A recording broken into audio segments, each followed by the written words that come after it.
Hi, it's Nick Cato with Leo Barrick, and on today's episode of Tax Concepts for Deal Professionals, we're going to be talking about earnouts. Earnouts are commonly used in transactions to obviously incentivize sellers to continue to perform well and maybe bridge a valuation gap in the asset if the seller thinks that their asset is worth more than the buyer thinks it's worth, so on and so forth.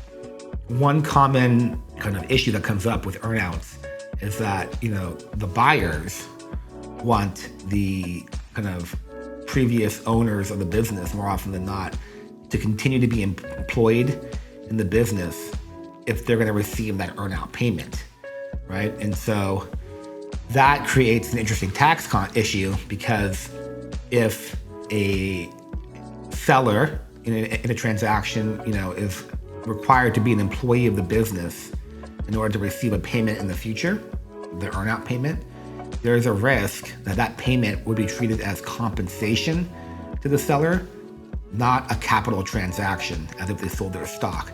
So even though the earnout is, an earnout payment, with respect to the sale of their stock, if you aren't careful in the way you structure the agreement, and you very closely tie that payment to them being employed at the company still, there is a risk that that payment would be treated as ordinary income to the seller, which would mean a substantially higher tax rate to the seller, and would also obligate you as the buyer that owns the company to withhold on them at that higher rate. And so it can create some complex issues.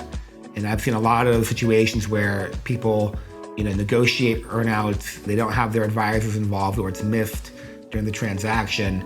And then when it comes to make that earnout payment, someone catches it and says, well, wait a minute, isn't that compensation? Because, the sellers are required to be employed at the time they receive that payment. And then, that results in the company having to withhold a bunch of money. The seller is getting a little angry, or very angry, because they're paying substantially higher taxes than they otherwise thought they would be paying.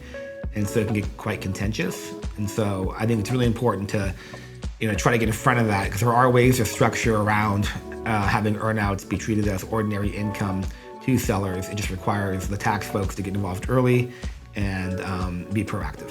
That's it for now. Be sure to check out our other videos on our website or our YouTube channel. We cover a lot of different topics for deal professionals that I think you'll find very interesting.